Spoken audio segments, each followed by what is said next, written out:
একবার সাহাবী তামিম আদ-দারি রাদিয়াল্লাহু তাআলা আনহু রাসূল সাল্লাল্লাহু আলাইহি ওয়াসাল্লামের কাছে এসে জানালেন তারা এক জাহাজে করে সমুদ্রে যাত্রা করেছিলেন। একসময় ঝড়ো বাতাসে তারা পথ হারিয়ে একটি দ্বীপে গিয়ে পৌঁছান। সেখানে তারা ঘন লোমে ঢাকা এক ভয়ঙ্কর মানবরূপী প্রাণী দেখতে পান। সে নিজেকে জাসাসাহ বলে পরিচয় দেয় এবং বলে এক ব্যক্তি এই দ্বীপে বন্দী আছে, তোমরা তার কাছে যাও। তারা গিয়ে দেখে শক্ত লোহার শিকলে বাঁধা একজন ব্যক্তি রয়েছে, তার হাত পা শিকলে আবদ্ধ।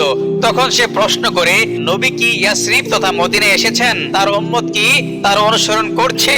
এরপর সে জানায়, আমি হচ্ছি মাসিহ আদ-দাজ্জাল, আমাকে এখনো শিকলে বেঁধে রাখা হয়েছে। যখন সময় আসবে আমি পৃথিবী চষে বেড়াবো এবং প্রতিটি শহরে ভ্রমণ করব, তবে মক্কা ও মদিনায় প্রবেশ করতে পারবো না। হাদিসের ভাষ্যমতে জানা যায় দাজ্জাল পৃথিবীতেই কোনো এক অজানা সমুদ্রের দ্বীপে বন্দী আছে। হে আল্লাহ, আপনি আমাদেরকে দাজ্জালের ফিতনা থেকে হেফাজত করুন, আমিন।